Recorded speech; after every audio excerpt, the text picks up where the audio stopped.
So, yep.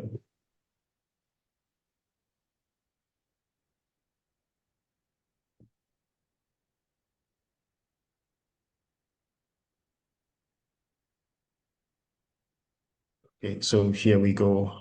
Admitting people in 3, 2, 1, and go. Welcome, welcome everyone.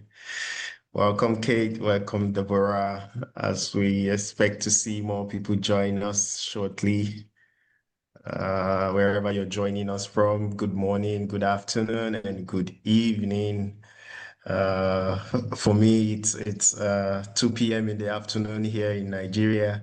I would like to know your name, your location, your network, and uh, something that made you smile today. Just drop that in chat. I would love to see those messages coming. Just tell us your name, where you're joining us from, your network, and something that has made you smile today. Welcome everyone. Welcome to the Networks Festival. It's great to have you join us today. We are happy to have you. My name is Naka with the Fito Network, and I have here with me Ashish and Anne that will be in charge of today's session. But just before I hand you over to them, this is just a quick grounding that this is the Fito Networks Festival. You're welcome to just be yourself, feel relaxed. You can turn on your videos. We don't care how messy your background is. We don't care how messy your workspace looks like. We don't care whether you're taking a walk, whether you're in the park, where they have kids and pets running around. They are all welcome to join this session. So just feel comfortable, feel relaxed, and welcome. So we are sharing in chat our name, your location, your network, and something that has made you smile today. I love the smile on Stephanie's face.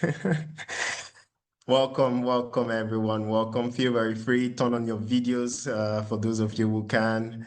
We are happy to have you join us. Deborah, uh, Kate, it's morning for you. So good morning, Kate. You're in Canada and playing in the HSD network and some Fito World too. Okay, that's good to know.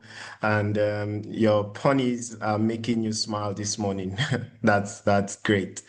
That's good to know. Well, for me, I'm Naka, like I said, and I'm part of the Fito network. I'm based in Africa. I'm in Nigeria. And something that has made me smile today was when I went to pick up my daughter from school, and the teachers gave her these glitters on her hand, and she just kept hanging it all the way to the car and back home, guiding it jealously and telling me how she wants to give some to the younger sister that's just like 9 months old, and to the grandma and to everyone at home. And that got me smiling. Such care. Uh, so Anne is in Belgium. The sudden changes in the weather from sun to rain and again to sun, that's something to smile about. Ad, I hope I pronounced your name correctly. You are in the Netherlands. A beautiful heron that flew over. Good. Seeing things in nature can bring some smile as well. Lottie is, you're turning in from Glasgow, Scotland, and just found a sticky on the dog's paw with no idea how it got there. That's nice. Laura is in Australia from the Social Impact Award, and what makes you smile is the iced coffee you just made before joining us. Oh, great. I'm sure you'd like to share some with us. Welcome, everyone. Good to have you. Keep those messages coming. For those of you just coming in, welcome. Please let us know your name, your location, and your network, and something that has made you smile today. I urge all of us to also read through the chats. Are you seeing something familiar? Are you seeing someone in your location? Feel very free to say hi to them. Did someone post something about what made them smile that you resonate with? Feel very free to react to the messages as we keep them coming. Deborah, you're joining us from Germany, and loving that we feel so much part of a team. Oh, that's good. Lucia, you're connecting from Spain, and your funny cat made you smile today. That's lovely. Maju, you're joining us from India, and what made you smile today is your friend's baby calling you by name. Mm. Lovely. That's good to know. Welcome, everyone. So I'm just going to give a quick grounding. This is the Networks Festival, the Fito Networks Festival. And for those of you who have been joining us, this is not a new space. For those of you just joining us, I just want to give us a bit of a grounding and background that the Networks Festival is what we do yearly in Fito Network. And it is a time when we gather network leaders, we gather network practitioners, change makers all around the world, where we get to meet and experiment together. And behind that, of course, building very healthy relationships and connections, playing together, and trying to solve problems in networks together. And so, like Susan Davis would say, if you want to change the world, you throw a better party. So, what other way can Fito Network throw a better party than organizing the Networks Festival? So, I invite you all just to share a bit of the Fito principles that when you're invited and prompted to, please share your stories, listen deeply, embrace your failure, and like I said earlier, just show up as yourself, show up the way you are. For this year, we twisted things a bit. For those of you who have been joining all the sessions, we decided to not have standalone events. We decided to streamline all the topics into 6 tracks for this year. We had in network tech, in mapping repos, evaluating impact, collective organizing, equitable collaborations, and healing-centered leadership. So each of these tracks had 3 sessions, and we are rounding up the festival gradually. So most of these tracks are in their third sessions now. So as usual, please, we always, a lot goes into the planning, organizing of the festival. So we encourage you to give to the sustainability of the Networks Festival, give at your capacity, don't overstretch yourself. So we're going to do something really fast. I'm going to put us in breakouts for just a quick round of introductions, a one-on-one breakout. If you're unable to join a breakout, please let us know and we would exclude you from one. And so I invite everyone into the one-on-one breakout, and it's just going to be for 5 minutes, oh no, 4 minutes. So just for introductions. So I'll open the room now and see you all in 4 minutes time. Thank you.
I'll probably just kick out of look takers. Hi, Iris. Welcome. We're actually in breakout rooms doing just a round of introductions. So if you feel comfortable, I can send you to one, but if you're not, you can just sit back here in the room with Anne and myself, and we can do our introductions here. So which would you prefer? Maybe a question. How much time is left in the breakout rooms? Just about 2 minutes. a minute and 25 seconds. I think it's best I stay here. Yeah. Given that there's only 90 seconds left.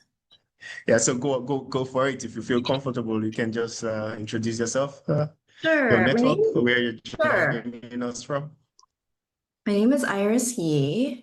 I'm calling you from San Francisco. It's 6:11 a.m., so pardon if I'm a little late.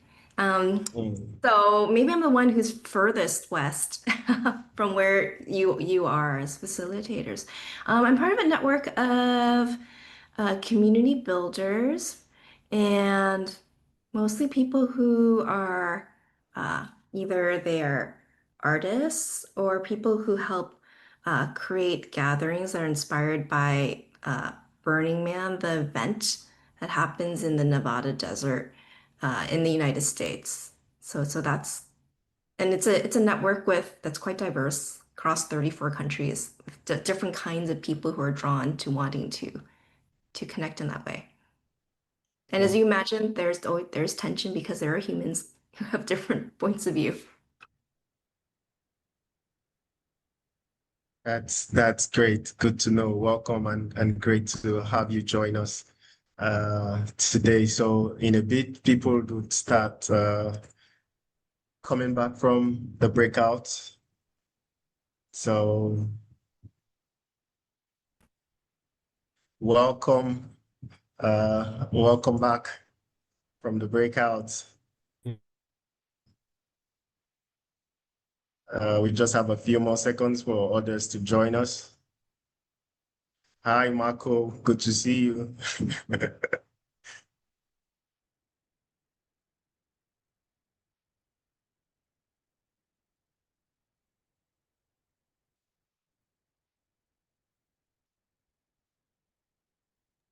I landed in a breakout with someone's note take. But honestly, it was nice to have a moment to be on myself as well. But I didn't introduce myself to the note taker. Could have. That's funny. That would have been funny. Yeah. Okay. Welcome back, guys. Welcome Yo, back. shit. I see a lot of smiles. Means you guys had a wonderful introductions.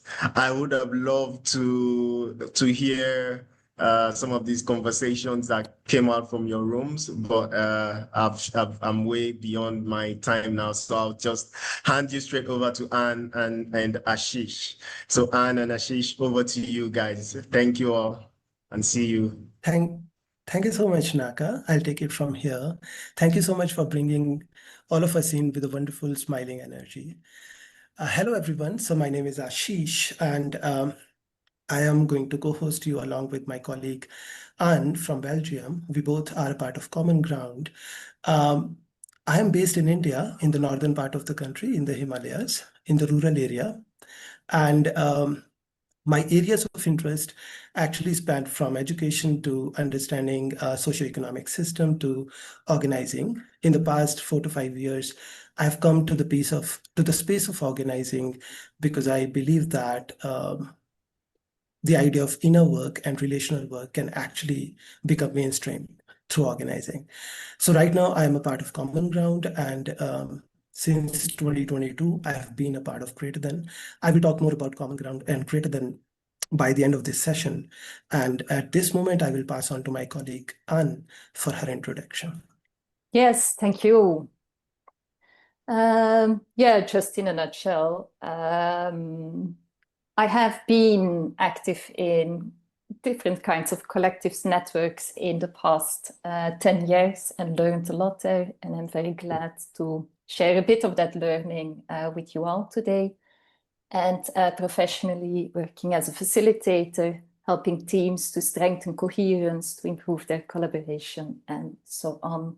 And I was delighted to notice that I share this passion for consciousness, bringing awareness to our inner state, and engaging in dialogue consciously, and so on, with Ashish, which then inspired us to design and bring this session to you today.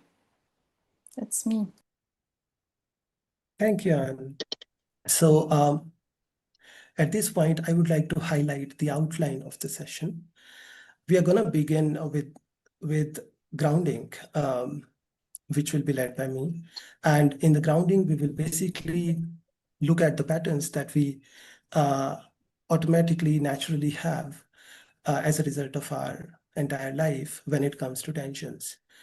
After the grounding, we will have Anne taking us deeper into how we can consciously navigate tensions relationally, like when it comes to tensions at workplace or in our personal or social life in relation to other people. So after going into that deep exercise, we will have opportunity to go into the breakouts where we will get to do the sharing with our fellow participants here, and we will basically get to also look at what are our by default spontaneous responses to tensions and how we can actually consciously work around them. Once we come back from the breakouts, we will get to learn a little more about exploring tensions. We will close with a couple of more slides, and we will also get to know further opportunities that Common Ground and all of us have to offer. So yeah, that's a bit of the outline. And now I would like to invite all of us into a grounding exercise to begin with. I would invite that we take a couple of deep breaths to relax and release any tension that we might be experiencing in our body. We can close our eyes and remove the spectacles if we are wearing one.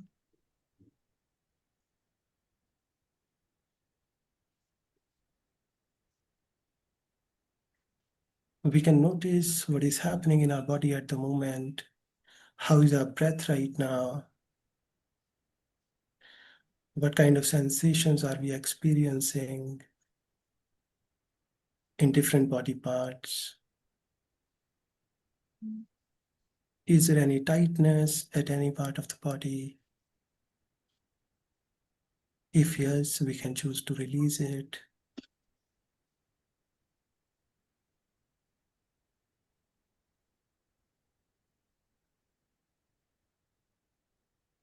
If any thoughts are going on, if we are lost in any kind of thinking, we can choose to let it go for the time being.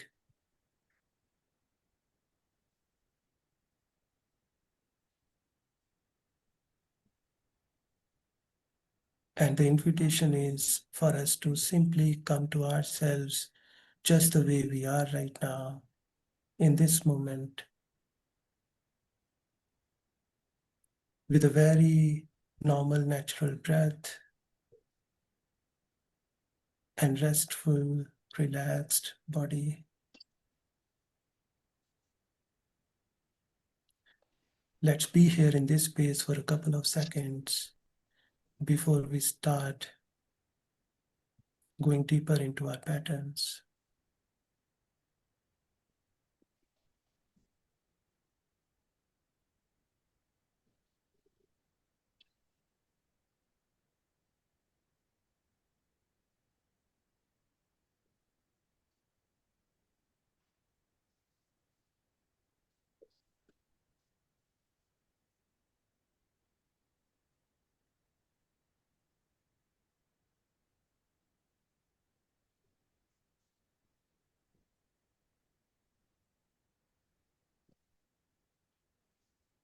Take a deep breath to release any tension that you might have accumulated at this point.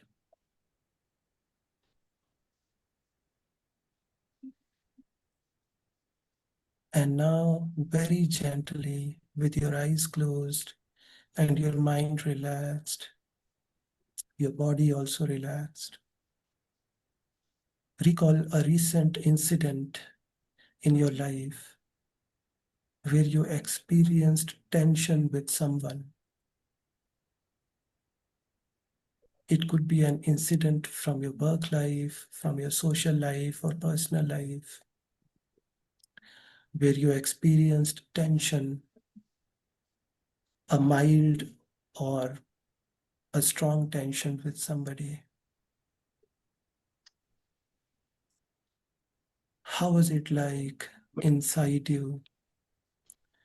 What was your spontaneous response to this tension?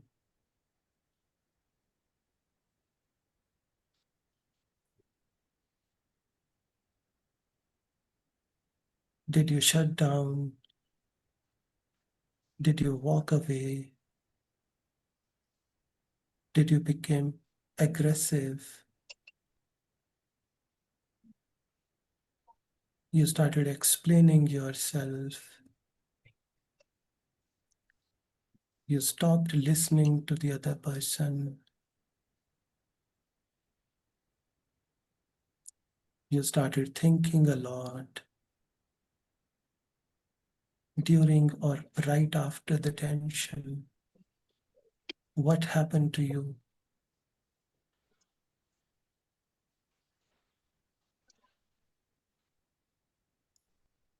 What kind of a pattern can you notice?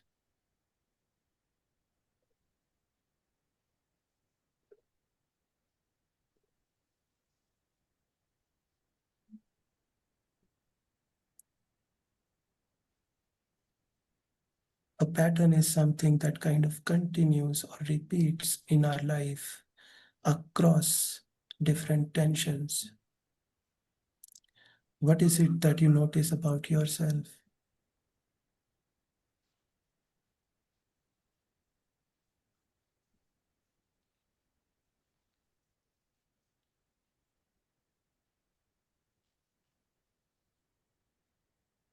Do you usually start explaining yourself or justifying, walking away, shutting down, ruminating a lot? What is it that you can identify about yourself through this particular tension that you are recalling and through other tensions that you have experienced in life relationally?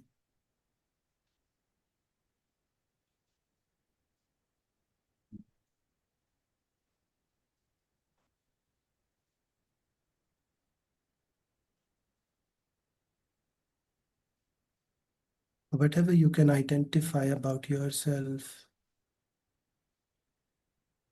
that could be your pattern, and that's okay. While we do this exercise, we also want to remain compassionate towards ourselves. All of us carry the patterns. We want to see them. We want to work around them. And we also want to remain kind to ourselves.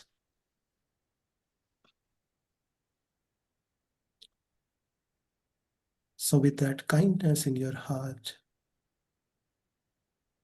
you can now gently open your eyes, and in your diary, please make a note of the patterns that you have identified about yourself. If you're not able to identify any pattern, that's okay. You can write that down. And whatever else is coming up to you, please feel free to make a note of that.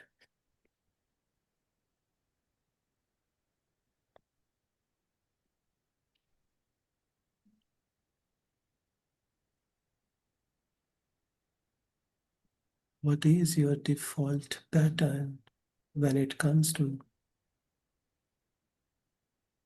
responding to tensions? what happens to you in that moment.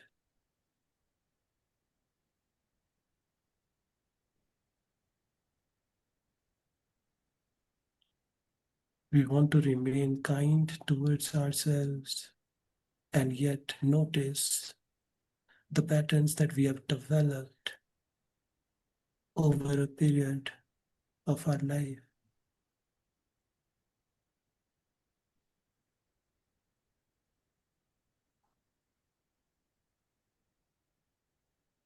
Make a note of these patterns for yourself.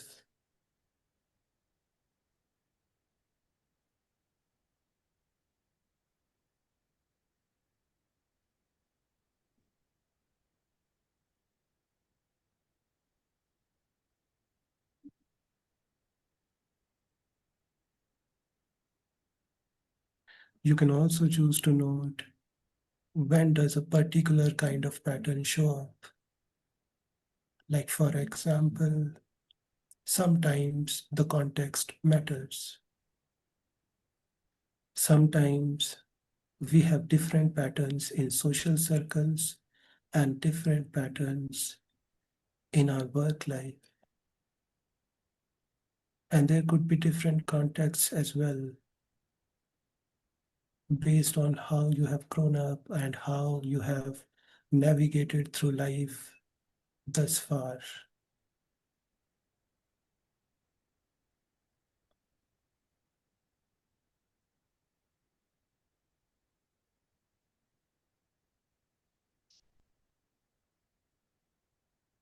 We'll do it for a couple of more seconds in silence.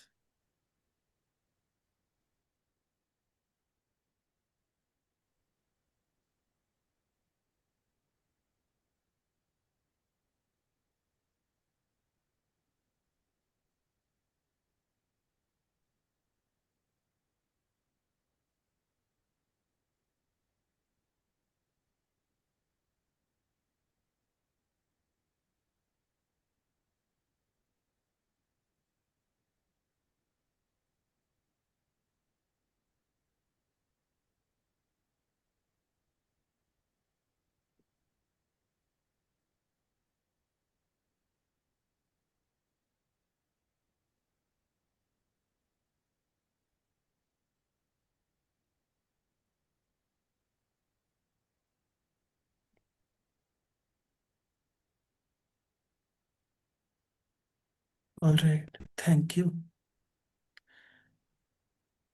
We have some time now to for the sharings, basically. So if any of you would like to share what came up for you, any patterns, that would be great. Otherwise, you can also choose to write it in the chat for others to get a clue and probably dive deeper into themselves by reading your patterns. So anybody would like to share?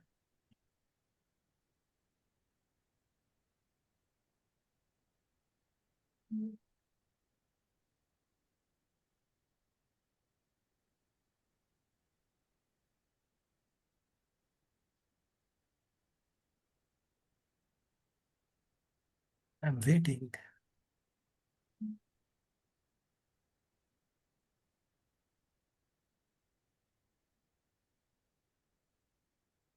Yes, Sarah, please.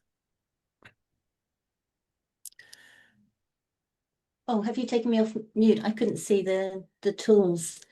Yes, what I'm realizing is that I've been in the role of the mediator child, and the pattern that I've learned from that is that I matter less than two more significant or dominant presences or authorities. And that leads to me showing up with quite a lot of determination to mediate externally, whilst internally, all of my mental processes and emotions are running for the hills.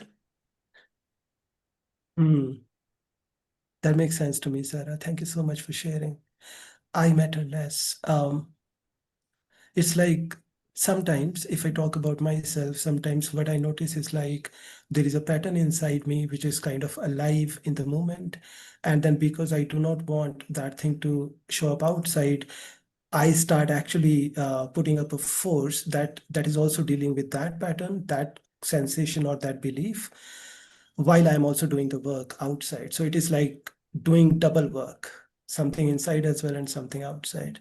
So when I was hearing to you, Sarah, it felt like that to me.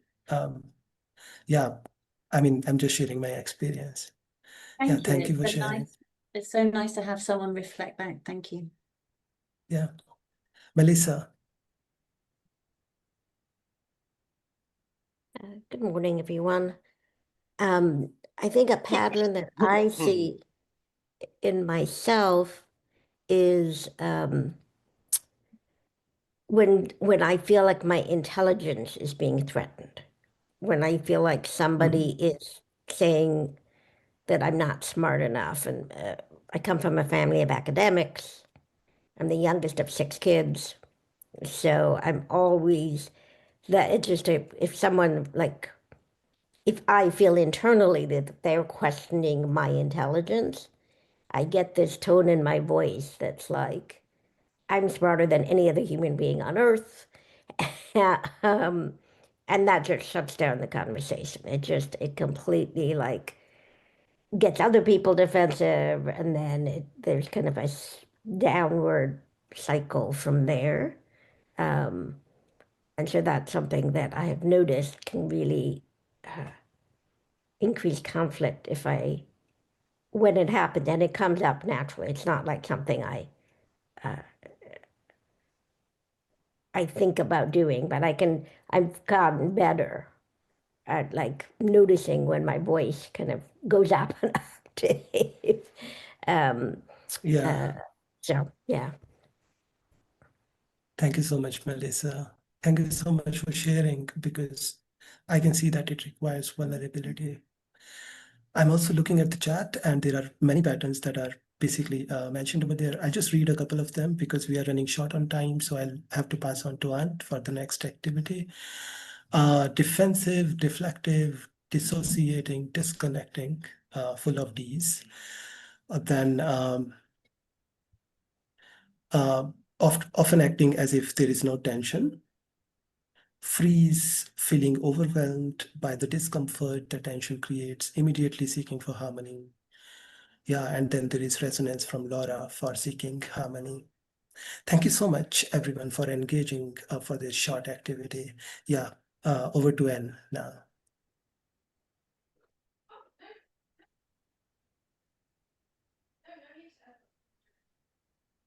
Oops, I shared the thing. What if I share this one? Okay, a little piece of theory. Thank you all for engaging. Yeah, just looking at tension and then through the lens of networks, collectives that we are part of. I first would like to give a definition, a possible definition of tension taken from Sociocracy 3.0. And there they say that tension is an inner state of alert. So it's not what the other person is doing or not what is happening in the world. It is your inner response to it, an inner, like thoughts, feelings, or whatever, what happens inside of you. And what does tension mean? It shows that there is a gap between what is happening and what you sense could be happening. So if you look at it like that, you could see that tension simply points to information, like, oh, there's a situation where I sense like something else is possible. And if we then look from the angle of collectives, we could wonder, this situation that I'm seeing, is it something that it is worth responding to for our collective or not? If it is relevant for the collective, you could move on with decision making, acting on it, experiment, learning, adapt, whatever seems to make most sense. And many tensions are either just from yourself, like for instance, I feel cold, I put something warm on and done. Or there's tensions between two people, interpersonal things happening. We will look into those in a moment. There's all kinds of things in the world happening that are maybe on a bigger scale than what you're working on with your collective. Something happens in the world, I feel upset about it, and it's not necessarily something to bring to the collective. So navigate via tension is an invitation to be aware of your inner state and bring it to the table what you're noticing, because different people see different things and act on it from the collective. That said, I would now like to introduce you to two kind of lenses. With lenses, I mean like a way of, for me, helpful to look at things and human behavior. One is the lens of needs, and the other is the lens of parts. And those two will be included in the exercise we will be doing in a moment.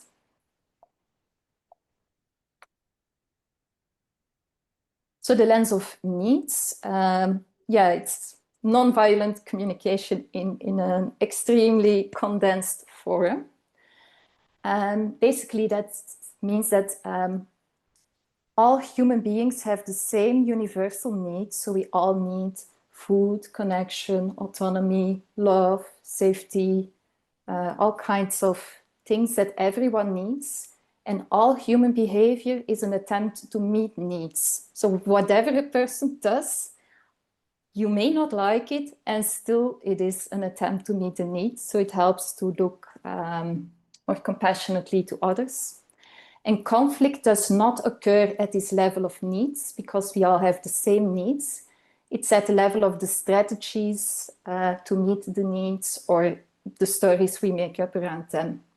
So in a collective, the invitation is to look into what are everyone's needs and try to work towards solutions that, or choose strategies that take care of everyone's needs. So that's one hopefully helpful angle to look into tension. And another one I find very helpful comes from internal family systems, which is actually an invitation to see yourself not as one massive, like this is me, but rather to see like, oh yeah, my mind consists of multiple parts. And maybe a part of me now wonders about the time, or feels a little vulnerable, or is anxious, or whatever. But it helps me to take a little bit of space, like this is not fully me, this is like a part of me. That's one element of it. And the other is, like, all of those parts have good intentions. It's not like saboteurs or so. They all want something good for us. But some of our parts may have taken roles in the past, like for instance, in particularly during childhood, but also later in life. If something happens, it might be that I have developed a certain kind of behavior that served very well at that point, and what was totally adapted in that moment, but maybe nowadays it's no longer serving me. So that those parts are called protective parts or protectors. And it's basically when we kind of blend with those protectors, we run on an habitual strategy, like the protector runs our behavior, and we're not so much able to consciously choose.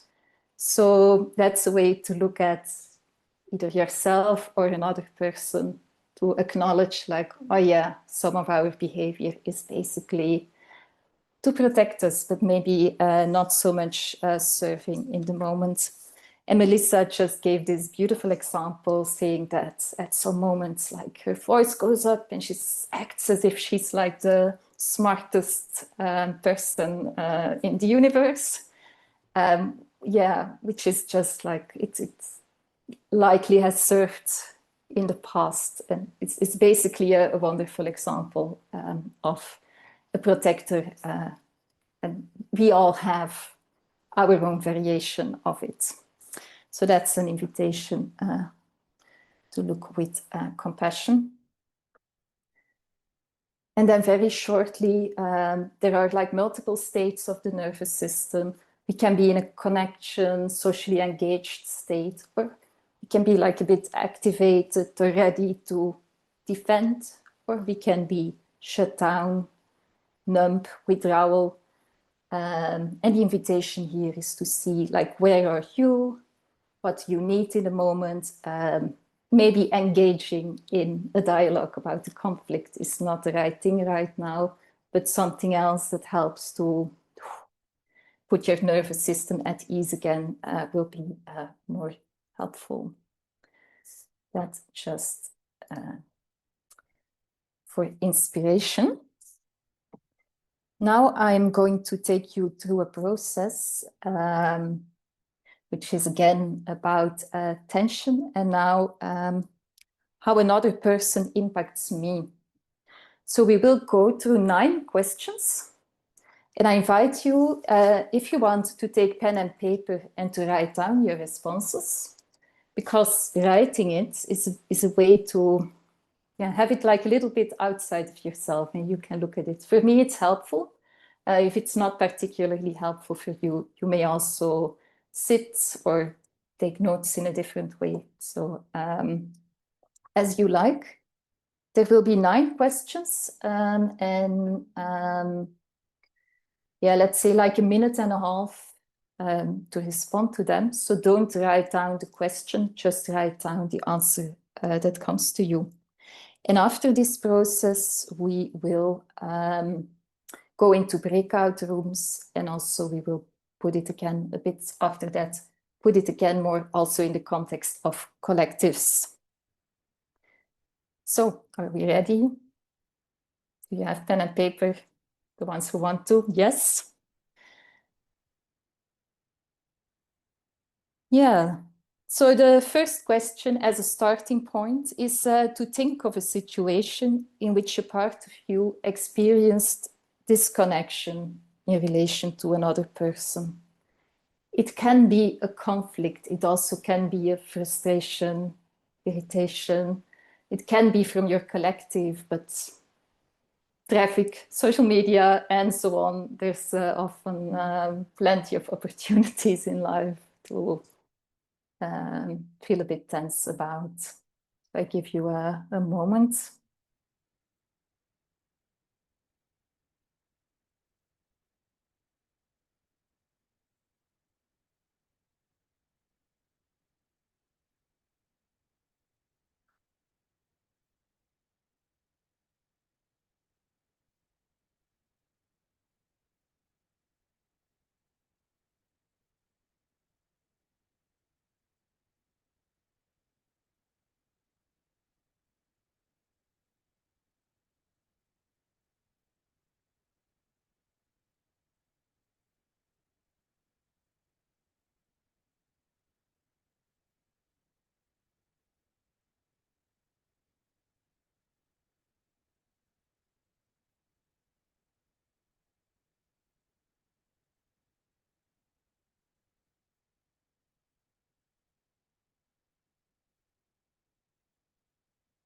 So who would need more time?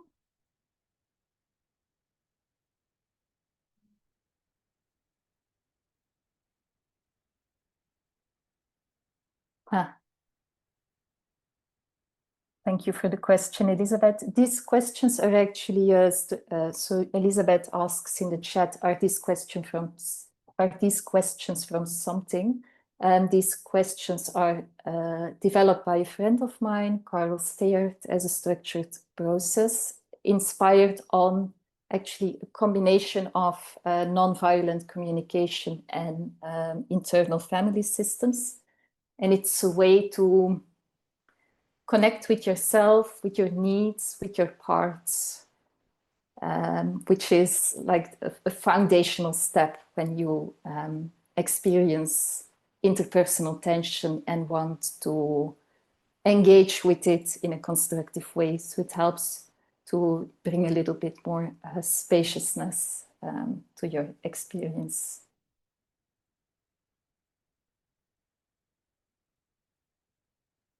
So we are just following them as they are developed.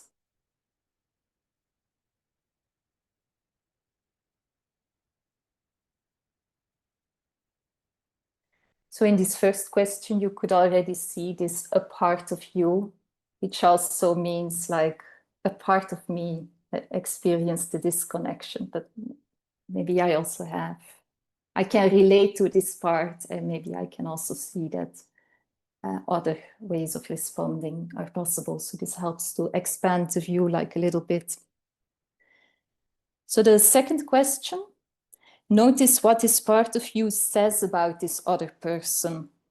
So bring this part's judgments into awareness. That's the story, unfiltered, like, this other person, whatever comes.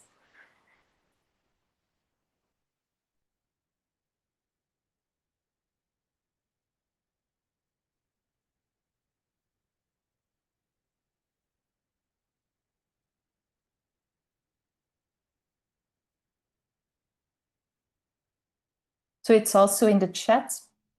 So notice what this part of you says, like what's the story, the judgment, what is it saying about what this other person in your collective or in another context in your family. Yeah, what it says about this person and what the person did. Because we are in a situation where there is some disconnect, so likely something happened or there's something that you're perceiving about this person that led to this perception of disconnection.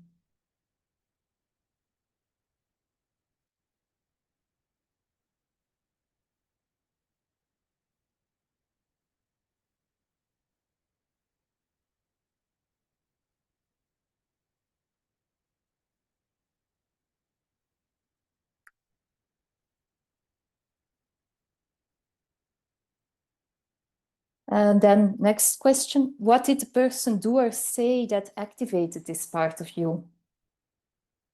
So now you're not looking for the stories, but for the observations, like what the video camera basically could see. So also write that down. So as objectively as you can.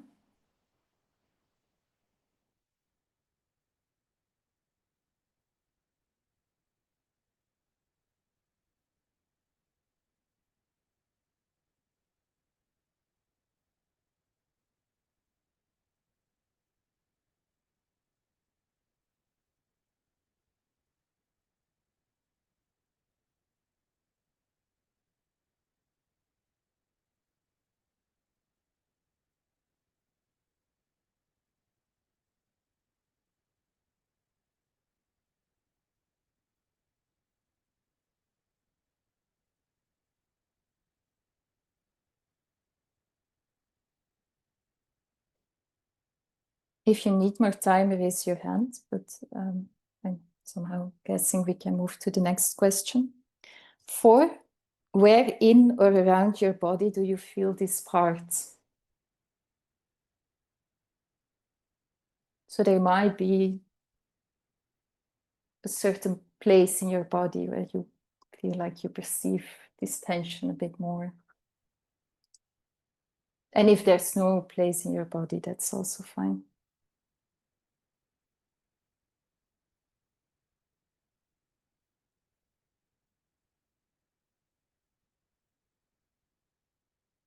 And if you find a place in your body, like chest, the head, the shoulders, the invitation is to, give some attention to that place and be with it.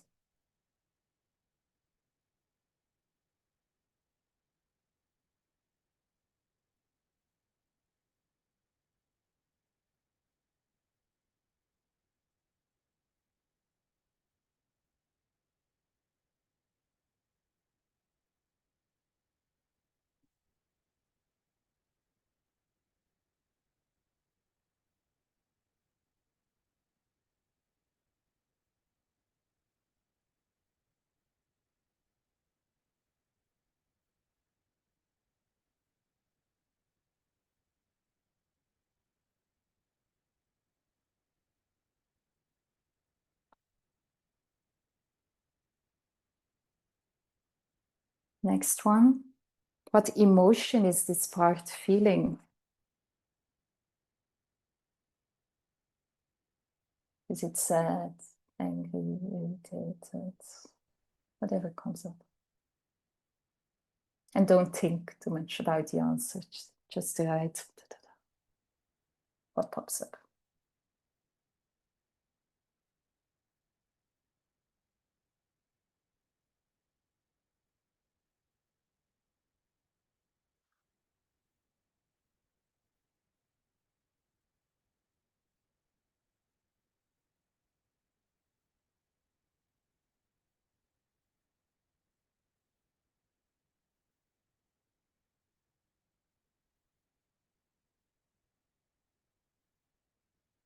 And what is the underlying need of this part? So now we are looking for this universal human needs, basically, that everyone has. So it's not an action or a specific strategy, but something quite universal, such as, I know, for instance, that my parts often long for clarity, emotional safety, order, this kind of things. And maybe for you, something else. And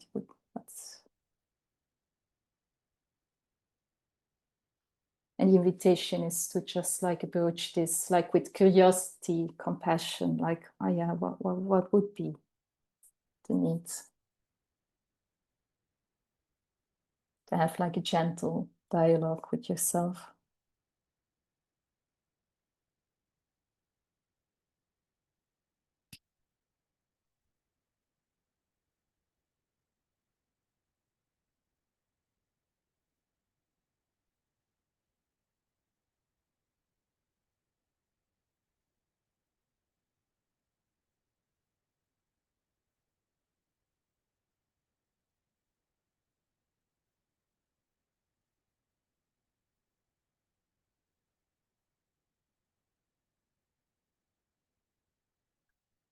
Seventh question.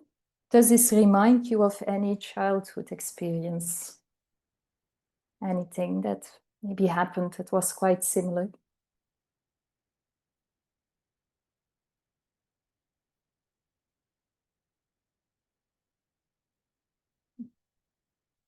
And in case you don't want to go there, you can also use the moment to take a deep breath.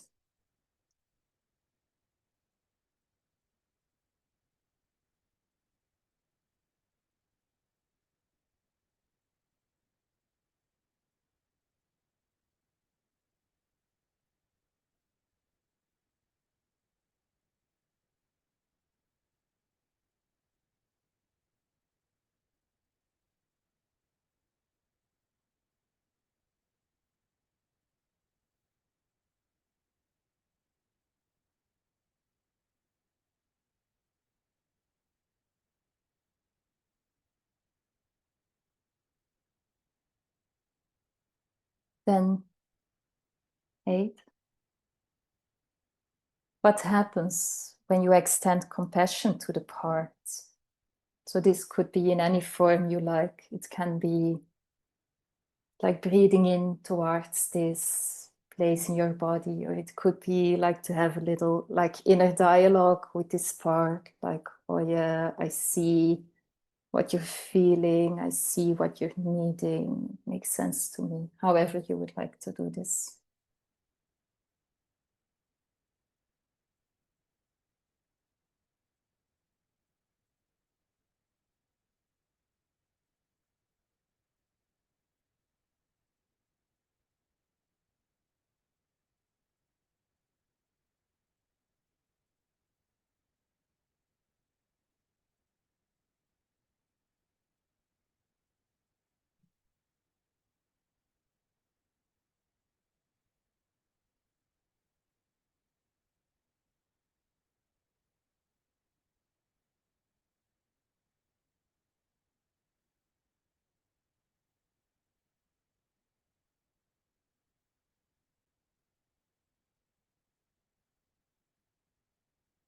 Yeah, so taking the moment to be compassionate to whatever is alive in you.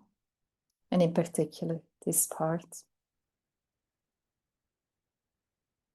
And then last question, what is a request you could make on behalf of this part? Now you know what this part is feeling and needing. Is there anything that's a request either to yourself or to someone else that would be helpful and supportive for this part of you that experienced this disconnection?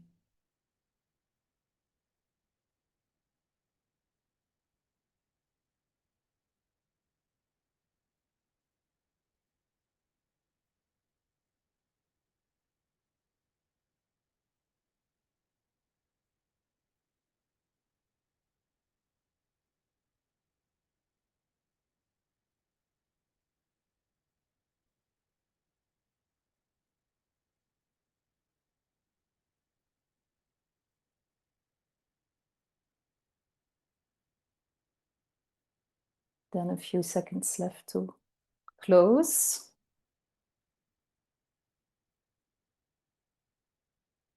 Oh, question 9 is a request, an ask, an action you could take that would be helpful for this part. Anything. You could even ask the part, like what would you like me to do, for instance, and see if you get some inspiration of what might be helpful. It could be about what you want to do after this call, or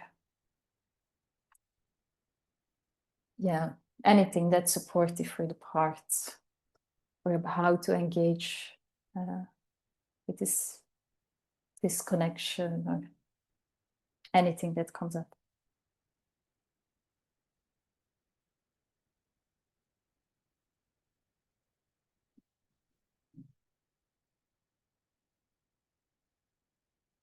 It would be anything that would be supportive for this part of you. So it's a bit of, yeah, taking care, being with, and also acting on behalf of all these parts in us. So I'm going to close here and hand it over to Ashish to send us to the breakout rooms. Thank you so much, Anne, for this deeply reflective exercise. So yeah, now is our time to go into the breakout rooms to have sharings with our fellow participants, and the prompts that we can use are: how was this experience for you? What new did you notice about yourself or about the tensions, your tensions, or your patterns when it comes to tensions? You can also choose to kind of do a little comparison for yourself with respect to what came up during the grounding right before this reflective exercise, and what came up during the reflective exercise, and then kind of just see it for yourself, like what difference do you notice? All right. So we are going to be 3 people in every breakout room. We will have about 10 minutes in total, 9 plus 1. There might be 2 people also in some rooms, depending upon the numbers that we have here. In case you feel that there is no one in your room who is active at the moment, then you can choose to come out, and then we can put you in some other rooms. All right, is there any question at this point before I open up the rooms? All good? Okay. So I'm opening the rooms. Yeah, it can be like, you can divide the time equally. So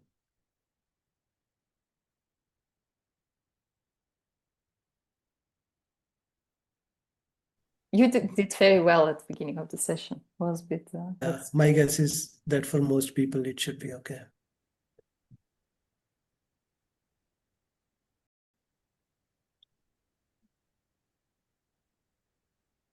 Ooh.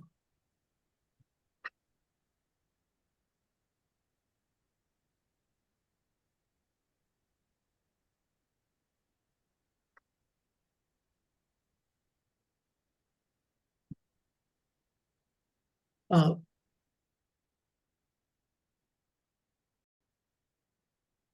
Yeah.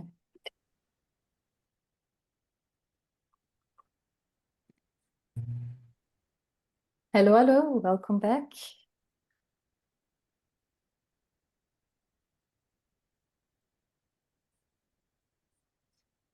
So we have a bit of time for sharing in plenary. Yeah,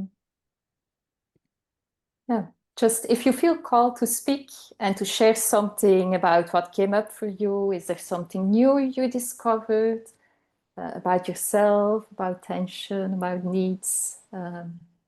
Yeah, so very welcome to share what is alive for you in this moment.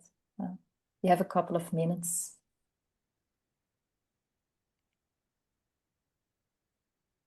And just unmute and speak into our big circle if you feel comfortable with that, and if the chat feels more comfortable, that's also there as an option.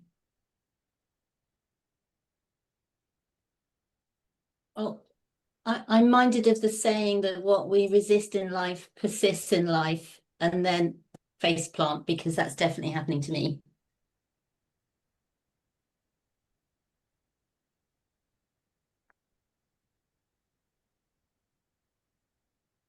Thank you. A point came up in our group. I think two of us, Kate and myself, feeling we're unable to recall things from childhood that prompted perhaps some of these behaviours. Do we always have to refer back to childhood? You don't have to. It was an open invitation, but the origin is often in childhood, basically. Yeah. So it helps to. It can I'm sure we help. could go into some deep psychology here about repression and loss of memory about certain things, but I mean, and in a moment we will also jump to a slide that gives a bit more the societal perspective and how we are, our habitual behaviors in Western societies. So there's like the individual childhoods and the collective, what we perceive as normal in our societies, that somehow come together and result in certain ways of showing up. Is that because childhood is that foundational relationship that sort of teaches you the rest of your relationships? Is that the idea? From the internal family systems perspectives, the idea is that like the kind of reactions that come automatically, like the protective parts playing out, that at some point in time they have picked up this role to take care of us. So that's basically the idea.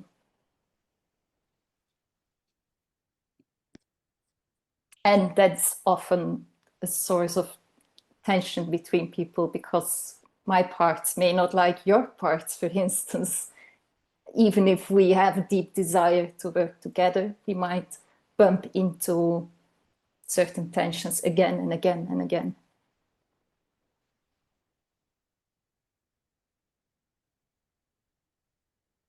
We have a couple of minutes left.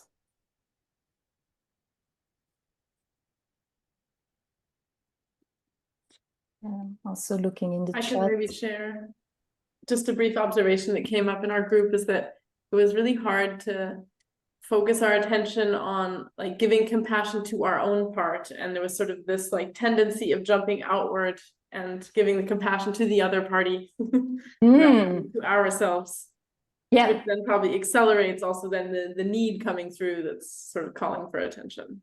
So that's an habitual behavior in itself, to have your attention on the other and not on what am I needing, what am I deeply longing for in this collaboration or relationship. Thank you, Fran. I'm curious about this question in the chat, and can one shift those patterns without identifying the source of patterns?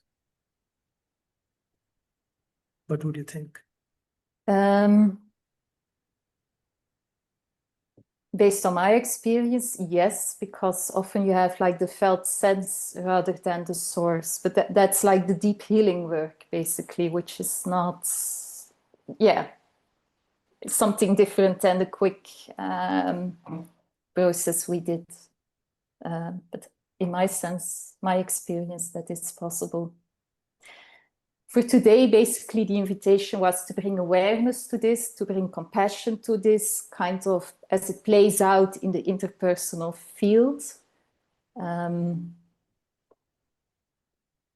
But yeah, more noticing than actually shifting. And the noticing in itself is already like, oh yeah, okay, I have this behavior, and it, in a certain way, it makes sense. Deborah? This is just such a great webinar. I just found a question coming up though. I mean, I've come to this webinar because I've been involved in political organising in the UK recently with a new left-wing party and various socialist organisations. And the communication culture in the WhatsApp groups is just appalling. There is so much conflict. And I was hoping that a few of my colleagues would come today, but I don't think they have. And what just occurred to me is that if we try and establish this kind of process that we've done today in the webinar in these groups, I'm aware that there are a lot of quite traumatized people out there, and I know some of them in these groups. What do we do? I mean, this kind of inner child work that we've been doing in these exercises, that can trigger somebody, it can bring up trauma. I'm just wondering, what is the ethical way of dealing with this? You can't do some kind of conflict resolution work in those groups without having some kind of safeguarding. I mean, what do you do? If you say we need a better WhatsApp culture, we need to do these kind of exercises, and what if somebody's triggered and they need to have somebody to go to deal with trauma? If a webinar like this brings something up, what are the ethical implications of doing this work with people who may be not familiar with it?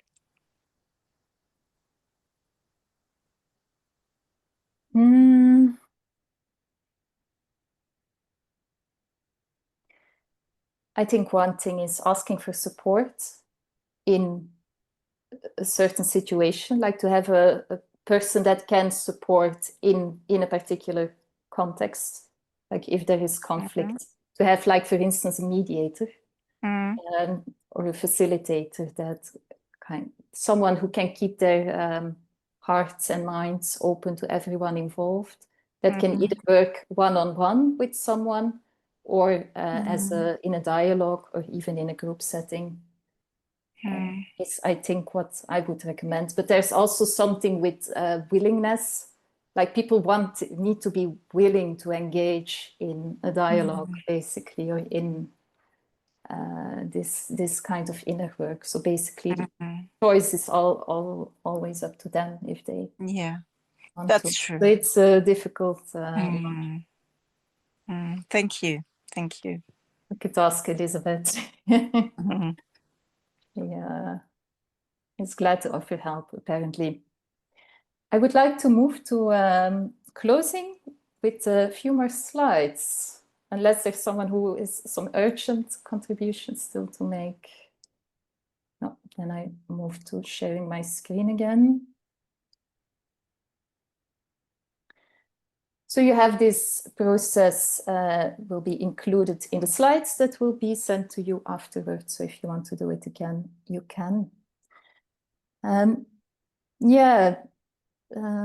last person just spoke about us being traumatized. I have here a long quote of Mickey Cashton. Given the time, I'm not going to read it fully, but I want to focus on this sentence. We are a low capacity species at present. So basically we are conditioned in scarcity, separation, powerlessness, that are our ways of seeing and perceiving the world, and we show up from, the general way of showing up in our societies is from those patterns. So what does this imply? That we have little capacity to be creative with conflict. For me, it implies that conflict is quite likely to happen in any group of collective that we are part of, either sooner or later. It kind of goes together with how our societies are currently running.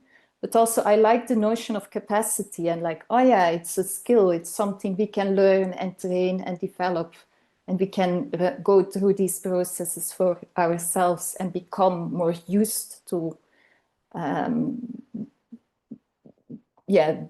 being connect with oneself's needs and being in dialogue and find solutions that address the needs of all. So in that sense, it's hopeful.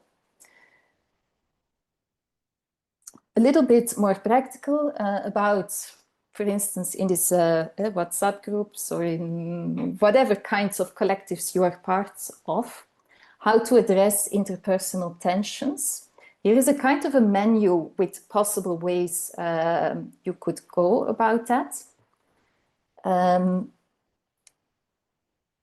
the first step is the one that consumes the least resources, and the last step consumes the most resources. So the invitation is basically to start from self-connection, to start from a process as we have done before, to look compassionately at yourself and what I would feel and what I would need, and gain a bit more inner space. You can also reflect on what the other person might feel and need.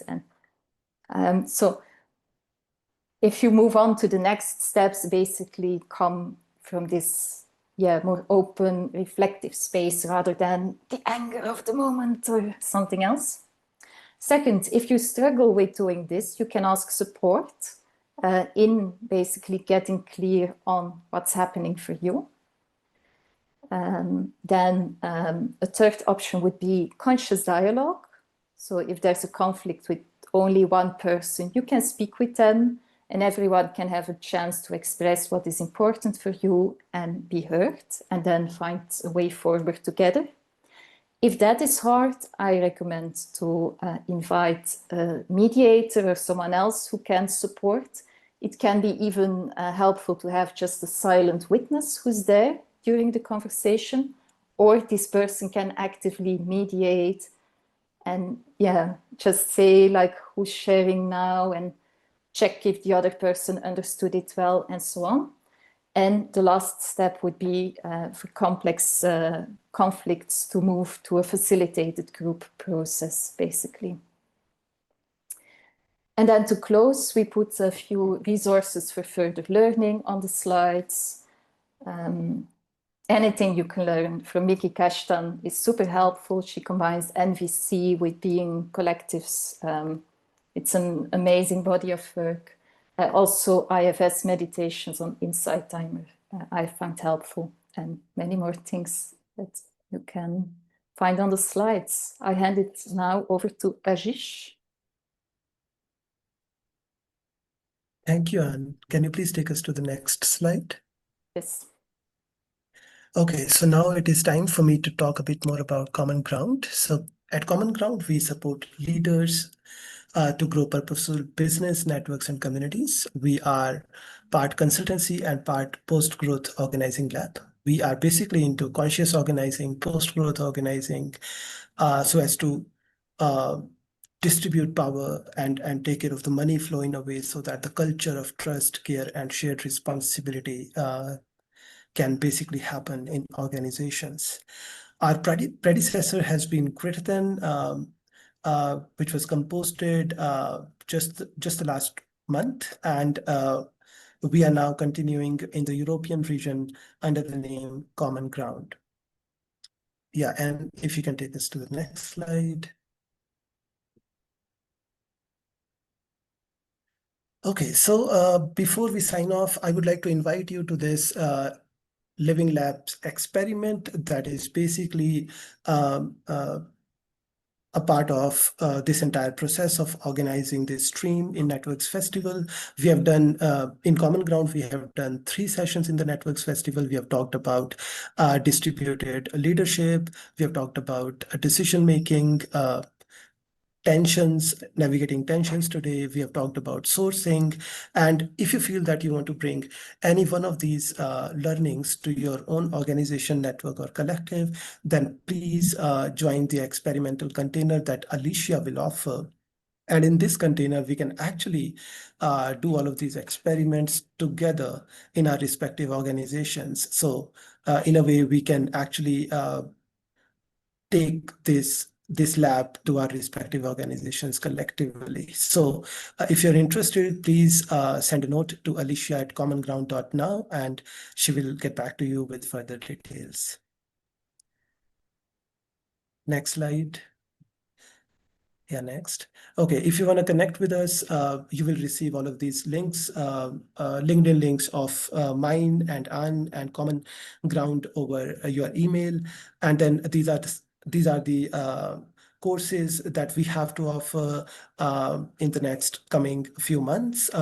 The courses are Full Circle Leadership, Supporting Group Collaboration and Inclusivity, and Thriving Networks. There is also a course on Founders Money Lab, which you can find. All of these courses you can find on the link here in the chat. And you can basically get to know more information through this link as well. So with this, I would like to hand it over to Naka so that he can take us to the closing. Thank you so much, everybody. Thank you so much, Anne, and then thank you, Ashish, for such a wonderful session. I'm sure we all feel Naka, the impact. For this week, you hear me? Yeah, your voice is a bit muffled, so maybe you can, yeah. Can you try again? How about now? Is it Maybe better you can now? switch off your video. It was better. The last sentence was better.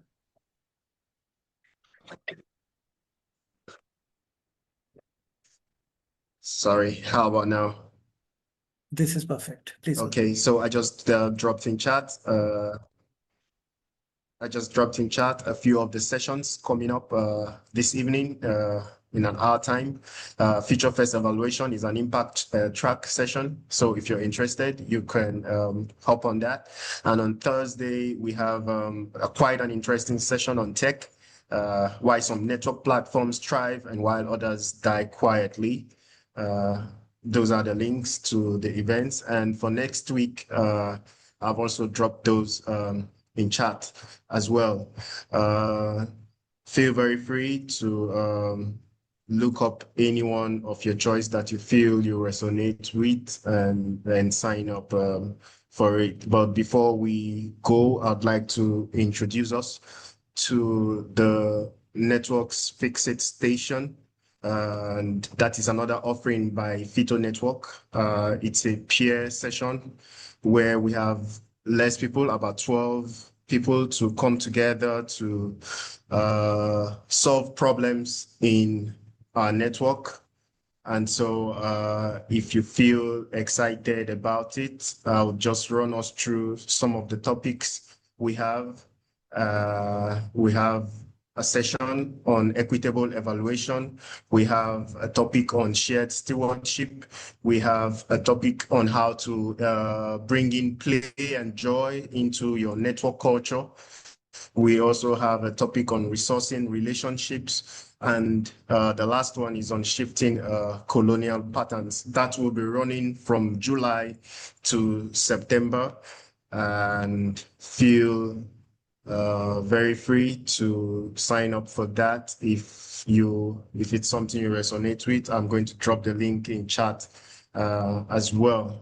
So thank you all. So before we round off, we are just going to do something the Fito way.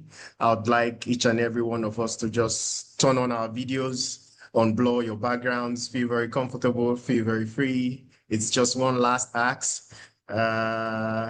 And I would like you to just pick out someone of your choice, anyone at all of your choice, and just stare at them, focus on them. Your attention and everything should be on that one person. Just pick out anybody of your choice, anyone you feel like, anything at all. Is it their smile? Is it their hair? Is it the background? Is it their glasses? Just what's that one thing that is catching your attention? And I'd like to see those messages in chat. Tell me the name of the person you picked and the reason why they caught your attention. For me, it's going to be Alina. I hope I pronounced your name very well. I just love the plants behind you. I was also going to go with Tony, but let me just go with Alina because of your bookshelf behind you. That's some great collections. So let me say in chat, who did you pick and what's the reason why you picked them? This promises to be interesting. Francesca, you picked Lucia. You love the pattern of the shirt and how it matches with the hair. Nice. Ashish, you're picking Joanne, the plain background, of course. And Sarah picked Ashish. So contemplative. I love your outer calm. Nice.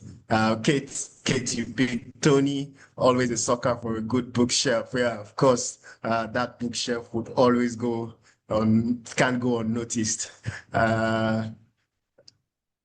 Johan, I love the shirt patterns in my shirt pattern, so thank you.